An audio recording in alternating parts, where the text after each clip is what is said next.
안녕하세요. 오늘도 사금의 시간 함께 해주셔서 감사합니다. 오늘은 스바냐 1장입니다. 내용을 함께 살펴보도록 하겠습니다.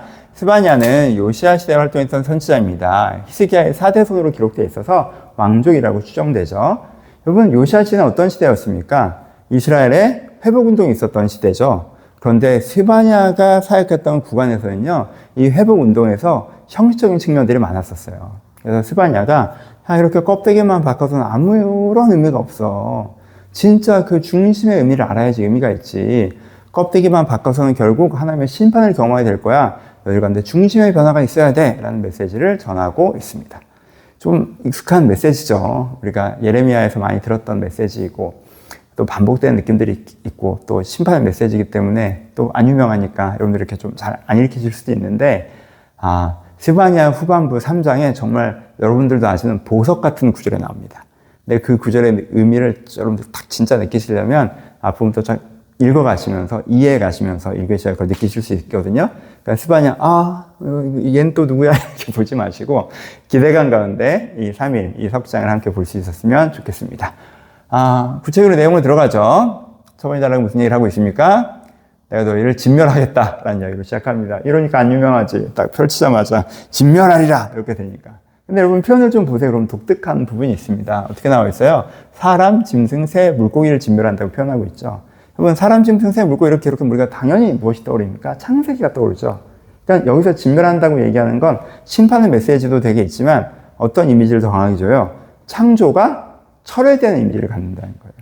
내가 들어가는데 이제까지 공급하고 있었는데 더 이상 공급할 필요를 못 느끼겠다. 내가 공급을 끊겠다는 의미로 더 많이 전달된다는 거죠. 그럼 왜 공급을 끊는다고 하십니까? 이유가 4절에서 6절까지 나와 있죠. 이 사람들이 하나님에 대해서 무관심해요. 하나님을 찾지 않습니다. 그리고 혼합주의를 갖고 있어요. 그러니까 하나님을 섬긴다고 성전 제사를 드리면서도 점성술을 의지하고 그것으로 또 믿고 있어요. 그러니까 그 말인즉슨 뭐예요? 그 말인즉슨 점성술을 믿는다는 것 자체가 이 성전의 의미를 믿지 않는다는 거죠. 그러니까 두가 혼합주의는 둘 다 믿는 게 아니라 니네 이 믿는 거 의미가 뭔지 모르는구나, 안 믿는구나, 너희 형식적으로 믿는구나 라는 뜻이에요. 둘 다 믿는다는 뜻이 아니라, 그렇죠? 안 믿는다는 뜻. 하나님 믿는 게 뭔지 모르고 있다는 뜻이죠. 그리고 뭐예요? 바알 숭배가 나오죠. 바알 숭배는 뭐예요? 중심에서 그냥 잘 먹고 잘 사는 게 인생의 목표인 거죠, 그렇죠? 이게 복, 이 재정적인, 경제적인, 잘 먹고 잘 사는 거, 이게 이 사람의 중심인 거죠. 하나님에게는 사실 무관심해요. 뭔가 형식을 지키기는 하는데 그 의미 모르고 하는 거예요. 이 사람들이 겸하여 섬기는 것을 보면 그걸 알 수 있어요. 마음 중심에는 자기 잘 먹고 잘 사는 거, 그게 이 인생의 신이에요. 그렇죠? 그러면서 하나님에 대해 뭐라고 평가하냐면요. 하나님은 무능해서요. 믿어도 화도 복도 내리지 않는다고 평가하고 있어요. 이 뒷부분에 나오는 것인데 이런 이미지로 하나님을 바라보고 있습니다. 그럼 여러분, 하나님이 왜 공급하셔야 됩니까? 하는 게 생기는 거죠. 내가 왜 너희를 공급해야 되니? 라고 얘기하시는 것이 앞부분에 나와 있는 얘기입니다. 내가 너희를 오히려 어떻게 할 거야? 심판할 거야. 라고 얘기하시죠. 그래서 이해를 좀 잘하셔야 되는 부분이 있는 게, 요 톤을 한번 봅시다. 이 사람들이 화도 복도 안 내리셔. 라고 생각하는 이유가 뭐예요? 어떤 그 구간에 있는 거죠. 그러니까, 좀 편하게. 봐요. 이게 우리한테 하나님께서 복음의 메시지를 알려주셨어요. 근데 내가 그것을 깊이 이해하지 못하고 소화하지 못한 상태로 그냥 알고만 있어요. 이때 어떤 일이 벌어집니까? 하나님 입장에서는요, 얘가 복음을 정말 잘 알기를 기다리시죠. 기다리세요. 이 정보량은 들어갔으니까 얘가 이것을 깨닫고 마음에 새겨서 진짜 은혜의 변화가 일어나기를 기다리고 계세요. 그러다 보니까 무엇은 일어나지 않아요. 복은 아직 일어나지 않죠. 정보량으로만 갖고 있고 마음 깊이 새기고 믿고 변화돼야 복이 일어나는데 복도 일어나지 않죠. 근데 화도 일어나지 않죠. 일단 하나님께서 기다려보고 계신 거잖아요. 이 사람들의 행동으로만 보면 벌써 화가 임해야 돼요. 인과. 잘못 살고 있기 때문에 잘못된 결과가 와야 돼요. 근데 하나님께서 길이 참으시면서 일단 유예를 계속 시켜주시고 있는 거예요. 일종의 복을 내려주시는 거예요. 그렇죠? 아무 일도 일어나지 않고 있는 게 잘못했는데 현상이 유지가 되는 복을 내려주시면서 은혜가 그들 가운데 들어갈 수 있는 기회를 주고 계신 거예요. 이 사람들한테. 지금 현재 상태가. 근데 유대인들은 어떻게 생각하는 거예요? 그 현재 상태에서 이걸 이해를 못하고 내가 하나님 나름대로 껍데기로는 믿는데 좋은 일도 안 생기고 나쁜 일도 안 생기네. 하나님 믿어봐야 아무것도 없나 보다 이렇게 생각하고 있는 거죠. 그러니까 하나님께서 너희가 그런 결론에 도달했다면, 나는 길이 참는 중에 너희한테 기회를 주고 있었던 건데 너희가 오히려 그런 결론에 도달했다면, 이건 너에게 단지 정보량이고 오히려 복음에서 멀어지고 있는 거구나. 그러면은 지금 이런 유해 상태를 유지하는 게 오히려 너희가 나를 모르겠네? 오케이. 그러면은 오히려 이 유해, 이 공급을 철회하고, 복음도 다시 회수하시고, 이 길이 참으심도 회수하시고, 그러면은 너희들의 행동대로 딱 일이 일어나게 하자. 하나님이 너희가 하나님 앞에서 함도로 살면 화를 입는다는 그걸로 돌아가자. 하나님이 계시다는 걸 일단 너희들이 경험하자라고 하는 게 여호와의 날이 되는 거죠. 그러니까 여호와의 날이라는 표현은 믿는 자에게 기쁨의 날이잖아요. 근데 여호와의 날은 믿는 자에게 기쁨의 날인데 이들이 불의하게 살았기 때문에 그들 가운데 심판의 날이 되는 거죠. 하나님의 길을 참으심과 은혜 이런 걸 배제한다면 너희들이 악하게 살고 있기 때문에 너희 삶이 무너지는 게 당연한 인과야라고 말씀하시는 거예요. 그게 하나님의 공의로우심이 드러나는 거죠. 너희들 어떻게 살고 있냐? 이방인의 옷을 입고 있지. 세상 사람들이랑 똑같이 살고 있어. 그럼 어떻게 똑같이 살아? 약한 자는 억압하고 강한 자는 속여서 네 이익을 얻는 게 네 인생이 그냥 기저잖아. 너 인생 이게 한 줄로 설명돼. 또 이런 사람이잖아. 그런 사람은 삶이 무너져 내려. 왜? 의로움은 없고 나쁜 놈들끼리 힘싸움하는 거잖아. 근데 너희는 힘이 센 편이 아니지. 그럼 쥐어 터지겠지. 라고 하나님께 얘기하시는 거죠. 그렇죠?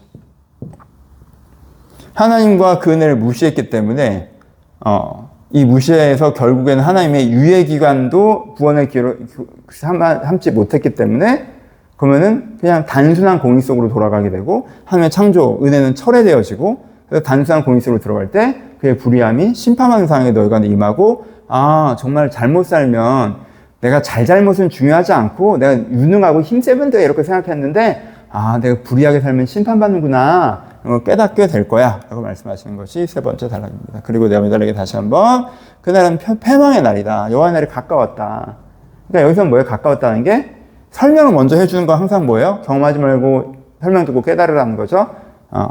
너희가 이러고 있는 거니까 지금 회개해라. 여호와의 날이 오기 전에 회개해라 라고 얘기하고 계시는 겁니다. 너희들을 은금으로 막을 수 없는 질투의 하나님을 회개로 너희가 회복해야 된다고 얘기하시는 거죠. 은금으로 막을 수 없다는 표현이 왜 나와요? 이 사람은 돈이 되게 중요한 사람들이었기 때문에 이런 표현들을 하시면서 회개를 요청하시는 것이 1장 마지막이 되어 있습니다. 적용하죠? 묵상하고 적용해 봅시다.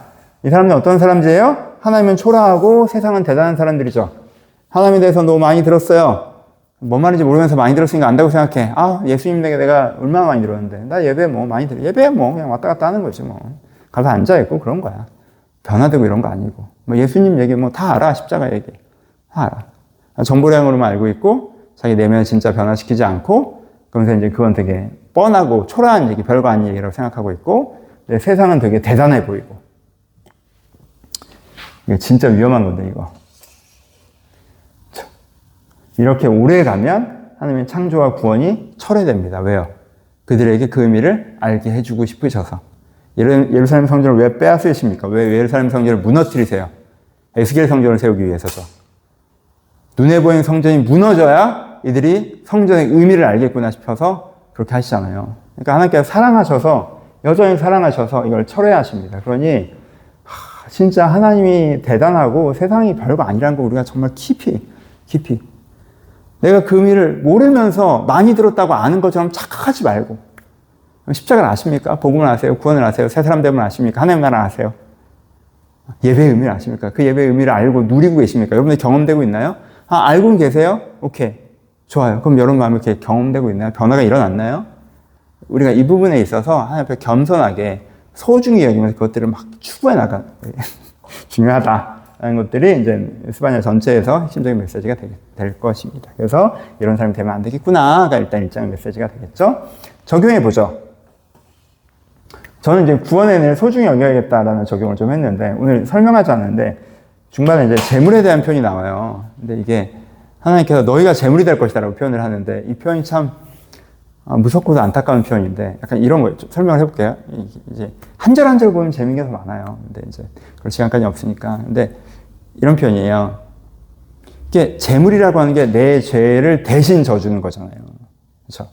내가 죄를 졌는데, 그래서 내가 불태워져야 되고 내가 죽어야 되는데 이 재물이 나 대신 죽어주고 나 대신 불태워지는 거잖아요. 피를 흘리는 거잖아요. 그렇죠? 그러니까 이 재물이 되게 감사한 거죠. 근데 그 재물이 뭡니까? 하나님의 사랑이죠. 예수 그리스도죠. 하나님의 사랑이, 하나님의 은혜가 내 죄를 대신하는 거잖아요. 내가 죄를 지었음에 불구하고 나를 변화시키고 회복하시고 삶의 기회를 주시는 거잖아요. 이게 되게 소중한 거죠. 그러니까 재물이 있다는 건 되게 소중한 거예요. 근데 이 사람이 계속 어떻게 하는 거예요? 재물이 소중한지 모르죠. 재물이 소중한지 몰라요. 그러니까 하나님께서 뭐라고 하는 거예요? 그럼 네가 재물해 그냥. 대신 책임을 져준다고 하는데 그것도 그게 대단한 건가? 이렇게 계속 할 거면 그것도 네가 믿어서 해결할 그 믿음조차 없으면 그럼 네가 책임져 그럼. 대신 책임 안 져줄 테니까 라고 하시는 거거든요. 그러니까는 구원의 은혜를 줬는데 그걸 내가 소중히 여기지 않으면 여기 내가 알아서 할게요. 약간 이런 식으로 하면 그럼 네가 알아서 하든가 이렇게 되면 와, 그게 진짜 얼마나 안타까운 건가라는 게 이 본문의 표현이거든요. 그 재물에 대한 표현. 그것들을 좀 긍정 묵상하면서 복음을 조금 더 내가 많이 누려보자라는 묵상을 저는 좀 해봤습니다. 사실 주일 설교 준비하고 있어서 주일 설교 연결된 내용이 더 제 묵상이기도 하겠지만 그렇잖아요. 우리가 복음을 주셨잖아요. 근데 우리가 때로는 뭔가 내 인생에 전반적인 문제가 생겼을 때 혹은 내가 어떤 특정한 죄에 막 너무 빠져들어서 내가 어쩔 수가 없을 때 이럴 때 하나님 내 힘으로 안 됩니다. 막 내 결심으로 안 됩니다. 십자가 은혜를 예수의 은혜를 막 그러고 구하는데 근데 그럴 거 없이 내 인생의 작은 실패에도 이렇게 복음을 가져가면 얼마나 좋을까라는 생각을 했습니다. 이게 구원의 은혜를 소중히 여기는 거겠구나. 하나님께 대신 책임져 주신다고 하셨는데 그냥 제가 할게요 라고 하는 게 오히려 소중히 여기지 않는 거구나. 하나님 대신 책임져 주세요. 대신 책임져 주신다는 게 하나님 다 알아서 하고 그런 거 아니란 거 알죠? 하나님 내 실패에서 나 혼자 결단하고 일어설 수가 없어요. 하나님 구원의 은혜를 나에게 허락해 주세요. 내 약함에서 내 어리석음에서 내 교만에서 내 이 장면에서 내가 왜 그랬지? 다음부터 그래야지 말아야지? 이렇게 내가 기록해 놓자. 내가 또 그러면 이렇게 안 되는구나, 사실.